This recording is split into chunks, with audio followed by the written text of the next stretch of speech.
ওম সাইরাম। আজ শুরু করব সচ্চরিত্রের 32 নম্বর অধ্যায়। গুরু ও ঈশ্বরের খোঁজ, উপবাস অমান্য বাবার সরকার। এই অধ্যায়ে হেমাডপন্ত দুটি ঘটনা বর্ণনা করেছেন। বাবার নিজের গুরুর সাথে কিভাবে দেখা হয় এবং তার কৃপায় ঈশ্বর দর্শন কিভাবে লাভ হয়।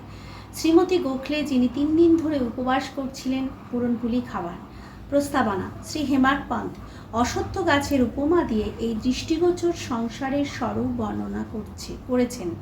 তার জড় উপরের দিকে এবং শাখাগুলি নিচের দিকে আছে, ছড়িয়ে আছে। ঊর্ধ্বমূল শাখম, গীতা 15 অধ্যায় শ্লোক 1। সেই রকমই সংসারের মূল থাকে উপরে, অর্থাৎ মায়াশক্তির বিশিষ্ট ব্রহ্মে। শাখা প্রশাখারূপী কর্মকাণ্ড মানুষের জন্য নিচের দিকে বিস্তৃত হয়। ত্রিগুণের সত্ত্ব রজ তম গুণের দ্বারা সেই কর্মকাণ্ড পুষ্টি লাভ করে এবং তার মূলগুলি ইন্দ্রিয়ের কাম্য পদার্থ। কর্মরূপী জড়গুলি সৃষ্টির মানবের দিকে ছড়িয়ে আছে। এই কাজটিকে বড় বিচিত্র রূপে রচনা করা হয়েছে। এর আকার, উদ্গম ও শেষের কোনো হদিশ পাওয়া যায় না, আর নাই বোঝা যায় এর আধার। এই কঠোর জড়ের সংসাররূপী বৃক্ষকে নষ্ট করার জন্য কোনো বাহ্য মার্গ অবলম্বন করা অত্যন্ত আবশ্যক, যাতে এই অসার সংসারে জন্ম মৃত্যু চক্র থেকে মুক্তি পাওয়া যেতে পারে। এই পথে অগ্রসর হওয়ার জন্য কোনো যোগ্য পথপ্রদর্শক পাওয়া নিতান্ত আবশ্যক। অনেকে অতীব বিদ্বান অথবা বেদ বেদান্তে পারঙ্গম হওয়া সত্ত্বেও নিজের নির্দিষ্ট স্থানে পৌঁছতে পারে না, যতক্ষণ না তাকে সাহায্য করার জন্য কোনো যোগ্য পথপ্রদর্শক এসে দাঁড়ায়। তার পদচিহ্ন অনুসরণ করলে পথের গহ্বর এবং হিংস্র প্রাণীদের ভয় থেকে নিস্তার পাওয়া যেতে পারে। এইভাবে সংসার যাত্রা সুগম ও সফল হয়ে দাঁড়ায়। এই বিষয়ে বাবার অভিজ্ঞতা যা, তা তিনি স্বয়ং বলেছেন, সত্যিই আশ্চর্যজনক। যদি আমরা মন দিয়ে সেগুলি শুনি, তাহলে শ্রদ্ধা, ভক্তি, মুক্তি নিশ্চয়ই লাভ করব। অন্বেষণ। একসময় আমরা 4 জন সহপাঠী একসাথে ধার্মিক এবং অন্যান্য পুস্তক অধ্যয়ন করছিলাম। এইরূপ প্রবুদ্ধ হয়ে আমরা ব্রহ্মের মূল স্বরূপের দিকে বিষয়ে আলোচনা করতে শুরু করি। একজন বলল যে আমাদের স্বয়ং নিজেদের জাগ্রত করা উচিত, অন্যদের ওপর নির্ভর করা উচিত নয়। এই কথার ওপর দ্বিতীয়জন বলল যে মন নিগ্রহ করে নিয়েছে সেই ধন্য। নিজেদের সংকীর্ণ বিচার ভাবনা থেকে মুক্ত হতে হবে, কারণ এই সংসারে আমাদের অতিরিক্ত আর কিছুই নেই। এবার তৃতীয়জন বলেন এই সংসার পরিবর্তনশীল, কেবল নিরাকারই শাশ্বত, অতএব সত্য এবং অসত্যের বিবেক থাকা দরকার। তখন চতুর্থজন অর্থাৎ স্বয়ং বাবা বলেন কেবল পুঁথিগত বিদ্যা বা জ্ঞান দিয়ে কোনো লাভ হয় না, আমাদের নিজেদের কর্তব্য অবশ্যই করা উচিত। দৃঢ় বিশ্বাস ও পূর্ণ নিষ্ঠার সাথে শরীর, মন, সম্পত্তি এবং পঞ্চপ্রাণাদি সর্বব্যাপক গুরুদেবকে অর্পণ করে দেওয়া উচিত। গুরু ভগবান, সবার সংরক্ষক। এইভাবে তর্কাতর্কির পর আমরা 4 জন বনে ঈশ্বরের খোঁজে বেরোই। আমরা 4 জন বিদ্বান কারোর সাহায্য না নিয়ে নিজেদের স্বতন্ত্র বুদ্ধির জোরে ঈশ্বরের খোঁজ করতে চাইতাম। পথে একটি নিম্নজাতি লোকের সাথে আমাদের দেখা হয়। সে আমাদের জিজ্ঞাসা করে, আপনারা এত গরমে কোথায় চলেছেন? প্রত্যুত্তরে আমরা জানাই, জঙ্গলে খুঁজে দেখছি। তখন সে জিজ্ঞাসা করে, কি খুঁজছেন, দয়া করে সেটাই বলুন। আমরা ওর প্রশ্নটা এড়িয়ে যাই। আমাদের এইভাবে নিরুদ্দেশ্যে ঘন জঙ্গলে পথপ্রান্ত দেখে ওর আমাদের উপর দয়া হয়। অতি বিনম্র হয়ে আমাদের নিবেদন করে বলে, আপনারা নিজেদের গোপনীয় খোঁজের কথা আমায় না জানালেও আমি প্রত্যক্ষ দেখতে পাচ্ছি যে মধ্যাহ্নে প্রচণ্ড তাপে আপনারা অত্যন্ত কষ্ট পাচ্ছেন। দয়া করে এখানে কিছুক্ষণ বিশ্রাম করে একটু জলপান গ্রহণ করুন। আপনাদের ধীর ও নম্র হওয়া উচিত।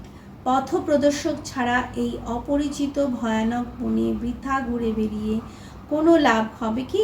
ওর বিনম্র প্রার্থনা কোনোরূপ গ্রাহ্য না করে আমরা এগিয়ে যাই।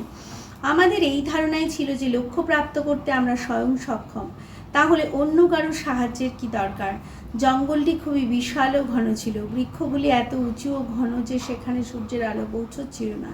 শেষে পরিণাম এই হলো যে আমরা পথ ভুলে অনেকক্ষণ এদিক ওদিক ঘোরাঘুরি করে ভাগ্যবশে আবার ওই স্থানে গিয়েই পৌঁছই যেখান থেকে একটু আগে প্রস্থান করেছিলাম। তখন আবার সেই ব্যক্তিটির সাথে দেখা হয়। সে বলে, নিজের চাতুর্যের উপর নির্ভর করে আপনারা পথভ্রান্ত হলেন। প্রত্যেক ছোট বা বড় কাজে পথপ্রদর্শকের দরকার হয়। ঈশ্বরের প্রেরণার অভাবে সৎপুরুষের সাথে সাক্ষাৎ হওয়া সম্ভব নয়।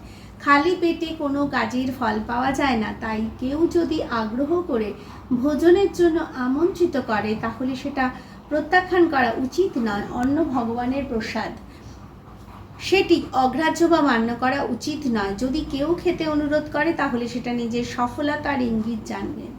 এই বলে বাবা আবার অন্ন গ্রহণ করতে অনুরোধ করে। তবু আমরা ওর অনুরোধ উপেক্ষা করে ওকে মানা করে দিই। ওর সরল ও গুরোপদেশ পরীক্ষা না করে আমার 3টি সহপাঠী সেখান থেকে চলে যায়। পাঠকগণ সহজেই অনুমান করতে পারবেন কতখানি জেদি ও একগুঁয়ে ছিল তারা। আমিও খিদে ও তেষ্টায় বিচলিত তো ছিলামই, উপরন্তু ওই ব্যক্তিটির অপূর্ব প্রেম আমায় আকর্ষিত করে।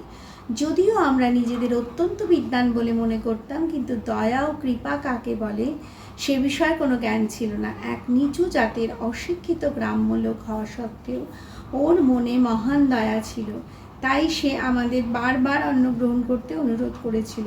যারা নিঃস্বার্থে অন্যদের ভালোবাসে তারাই সত্যকার মহান। আমি ভাবলাম লোকটির অনুরোধ স্বীকার করাটাই জ্ঞান প্রাপ্তির জন্য শুভ আহ্বান। ওর দেওয়া শুকনো রুটি শ্রদ্ধার সাথে গ্রহণ করলাম।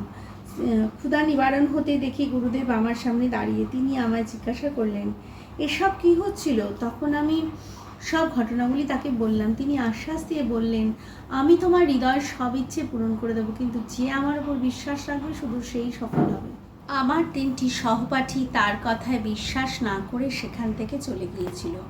আমি তাকে প্রণাম করে তার আদেশ পালন করার ইচ্ছে প্রকাশ করলাম। তারপর তিনি আমায় একটা কুয়োর কাছে নিয়ে গেলেন। দড়ি দিয়ে পা বেঁধে আমায় কুয়োতে উল্টো ঝুলিয়ে দিলেন। আমার মাথা নিচে এবং পা উপরে ছিল। মাথাটা ছিল জল থেকে প্রায় 3 ফুট উপরে। হাত দিয়ে জল ছোবার বা মুখে জল যাবার কোনো সম্ভাবনাই ছিল না।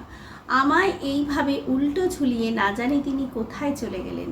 প্রায় 4-5 ঘন্টা পর ফিরে এলেন এবং আমায় কুয়ো থেকে বাইরে বার করে আনলেন। তারপর আমায় জিজ্ঞাসা করলেন, তোমার ওখানে কীরকম মনে হচ্ছিল? আমি উত্তর দিই, পরম আনন্দ অনুভব করছিলাম।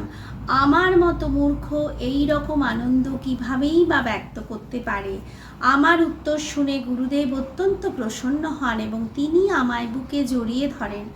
আমার প্রশংসা করে আমায় নিজের সঙ্গে তার আশ্রমে নিয়ে যান। একটি চড়াই পাখি নিজের ছানাদের যেভাবে দেখাশোনা করে ঠিক সেইভাবে তিনি আমার আদর যত্ন করতেন। কত সুন্দর ছিল সেই আশ্রম!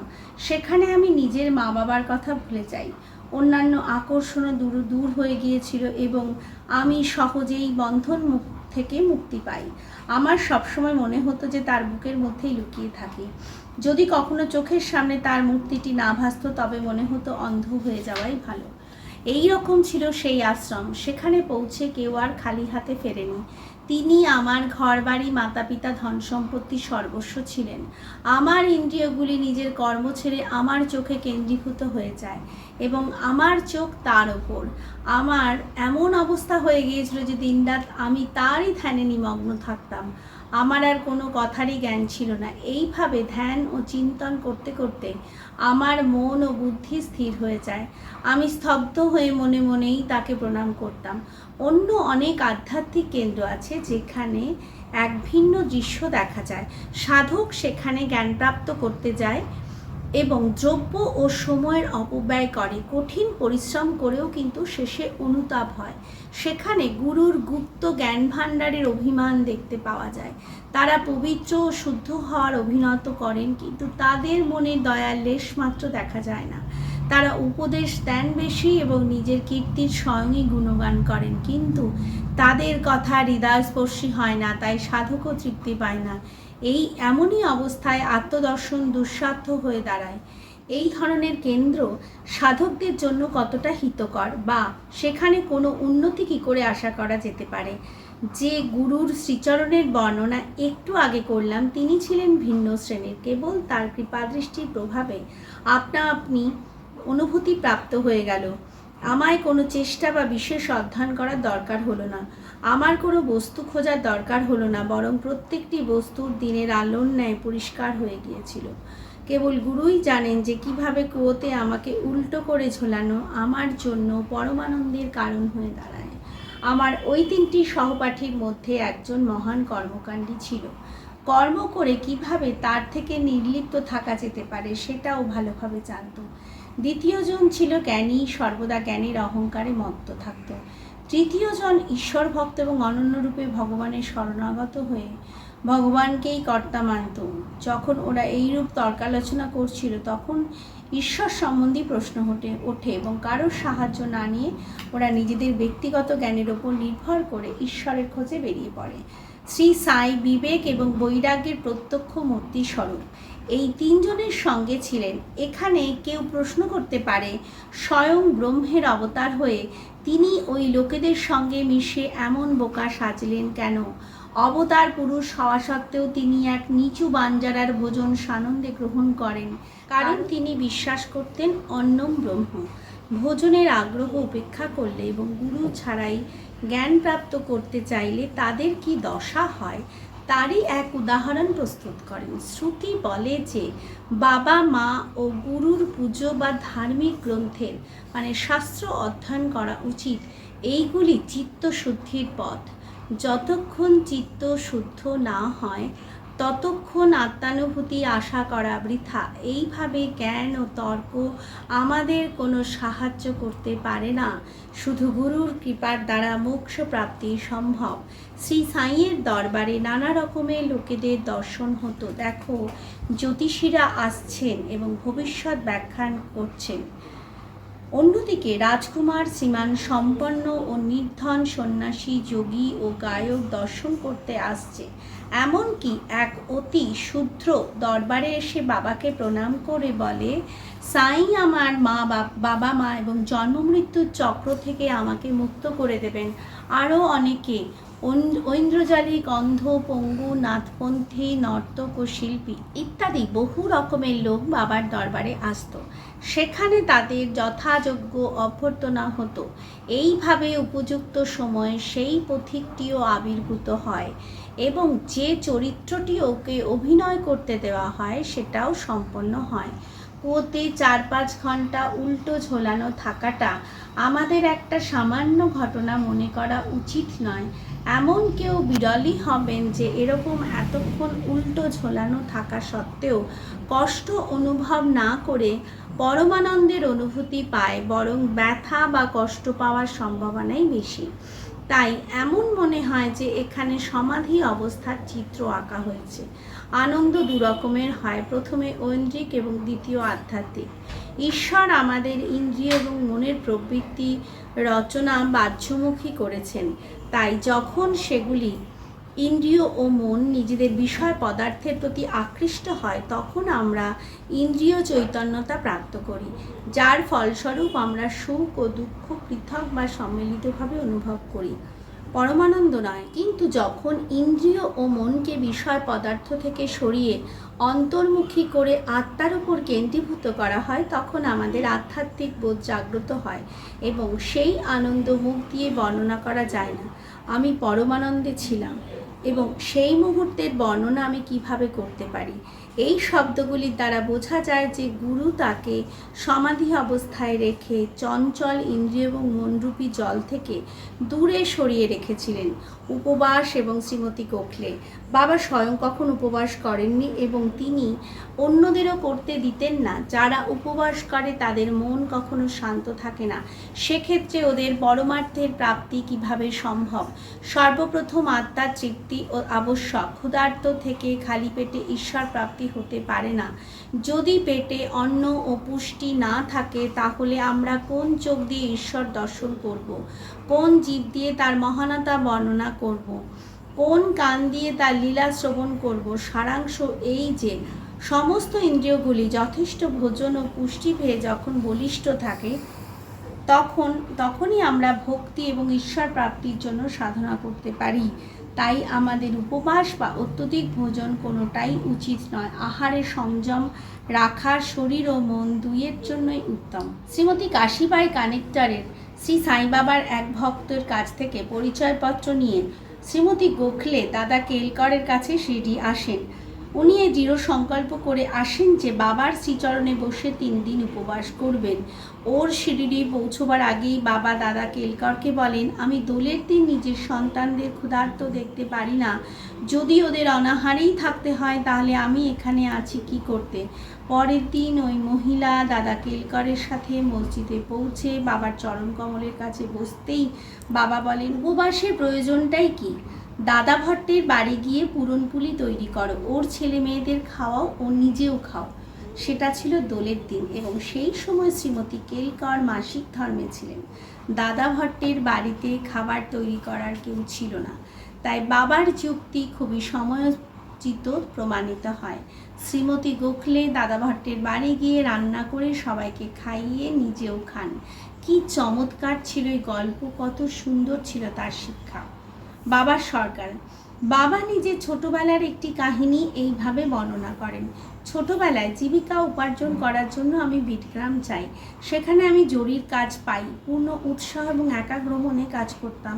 আমার কাজ দেখে মালিক খুব খুশি হতেন। আমার সাথে আরও 3টে ছেলে কাজ করত। প্রথমজন 50 টাকা, দ্বিতীয়জন 100 টাকা, তৃতীয়জন 150 টাকা পেত। আমি ওই 3 জনের চেয়ে দ্বিগুণ কাজ করতাম। আমার নিপুণতা দেখে মালিক আমার প্রশংসা করতেন। উনি আমায় খুব ভালোবাসতেন এবং আমায় একটা পোশাকও উপহার দিতেন। তার মধ্যে মাথার পাগড়ি ও গা ঢাকার জন্য একটা শালও ছিল। সেই পোশাকটি আমার কাছে এখনো নতুনই রাখা আছে। আমি ভাবলাম যে মানুষ দ্বারা নির্মিত সব কিছুই তো নশ্বর ও অপূর্ণ, কিন্তু আমার সরকার ভগবান যা দেন সেটাই শেষ পর্যন্ত থাকবে। মানুষের দেওয়া কোনো উপহারের সাথে তার তুলনা সম্ভব নয়। আমার মালিক বলেন, নাও নাও। লোকেরা আমার কাছে এসে বলে, আমায় দাও আমায় দাও, কিন্তু আমি যা বলি তার দিকে কেউ মন দেয় না। আমার মালিকের ভরা ভাণ্ডার আধ্যাত্মিক সম্পদ ভরপুর ও সমানে উপচে পড়ছে। আমি তো বলি, গাড়ি বোঝাই করে নিয়ে যাও, মায়ের খাঁটি সন্তান হলে এই সম্পদে নিজেকে ভরে নেবে। আমার ফকিরের কৌশল, আমার ভগবানের লীলা ও আমার সরকারের দক্ষতা অতুলনীয়। আমার আর কি, এই শরীর তো মাটির সঙ্গে মিলে সমস্ত ভূমণ্ডলে ব্যপ্ত হয়ে যাবে এবং এই সুযোগ আর কখনো পাবে না। আমি যেখানে যাই সেখানেই বসি। মায়া আমায় বিরক্ত করে, আমায় কষ্ট দেয়, তা সত্ত্বেও আমি নিজের ভক্তদের কল্যাণের বিষয়ে সর্বদা উৎসুক থাকি। যে যাই করুক একদিন তার ফল সে অবশ্যই পাবে, এবং সে যে আমার এই কথা মনে রাখবে সে অমূল্য সুখ শান্তির অধিকারী হবে। শ্রী সাইনাথার্পণমস্তু, শুভম ভবতু। अनंत कोटि ब्रह्मांड नायक राजाधिराज योगीराज परब्रह्म श्री सच्चिदानंद सद्गुरु साईनाथ महाराज की जय।